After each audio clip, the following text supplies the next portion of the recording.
I still remember the morning she left. There wasn't a blow-up, no shouting, no slamming doors, just a text glowing on my screen while I brushed my teeth. Don't worry about me this weekend. I need some space. Please don't call. I'll reach out when I'm back. At first, I thought I misread it. But when I walked into the kitchen, her suitcase was gone from the hallway. No note, no kiss, just silence and the faint smell of her half-finished coffee on the counter. We'd been married 6 years. Like anyone, we had our good and bad seasons. But this was different. She never mentioned a trip, never spoke of plans. Just vanished. I dialed her number straight to voicemail. I texted, no reply. By Friday night, I was pacing, staring at our wedding photo. I wasn't angry, just hollow. She wasn't the kind of woman who disappeared. But by Saturday, confusion curdled into something darker. Her location app was turned off. Our joint bank account showed one charge, a luxury resort 2 states away.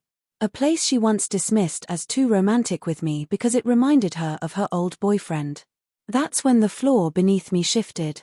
I didn't blow up her phone. Didn't chase her down. Instead, I sat in the house we built and let silence wrap itself around me, heavy, waiting. By Sunday morning, I knew. I wasn't going to stand by like a loyal dog. When she came back, I wouldn't be waiting. I started packing. As I folded shirts into a duffel, I felt no fury, only clarity. For years, I was the one patching cracks. When she was restless, I planned escapes. When she was unhappy, I encouraged new dreams. When she was lost, I promised we'd find a way. But she chose to move forward without me. I booked a small cabin 3 hours away, one we always said we'd try but never did. Nothing extravagant, just quiet, hidden near a lake where signal barely reached. Before I left, I walked through the house like it was a museum. The table where we laughed over greasy pizza. The couch where she fell asleep on my chest during that first snowstorm. Relics of a marriage already gone. I didn't leave a note. No explanations. Just disappeared. On the drive, I braced for guilt, but it never came. Each mile lifted me. My phone buzzed once, "I'll be home tonight." I didn't reply. At the cabin, I set my bag down and sat on the porch, watching the sun sink. For the first time in years, I felt peace. No tension, no waiting for doors to slam. Just me and the sound of crickets.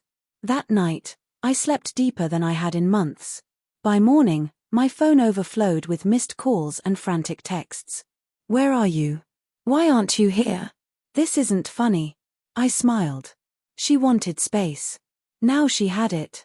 I stayed silent, letting her words pile up like unopened letters. For once, I wasn't chasing. I wasn't repairing.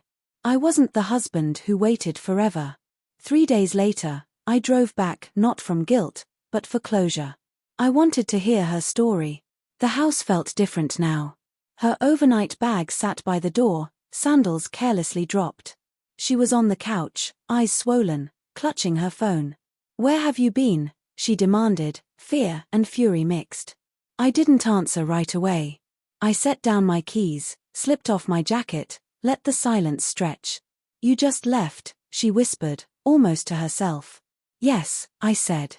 "Just like you did." "I told you I was taking a trip," she insisted, defensive. "No," I said evenly. "You told me not to call. You turned off your location. You booked a resort we were supposed to go to together.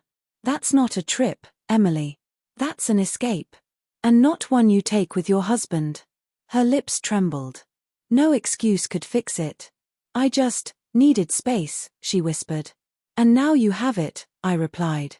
I walked past her, into the bedroom, pulling the last of my things from the closet. She followed, pleading, saying she made a mistake, that she only wanted to feel alive. But the weight was gone. I'd tasted freedom, and I couldn't chain myself again.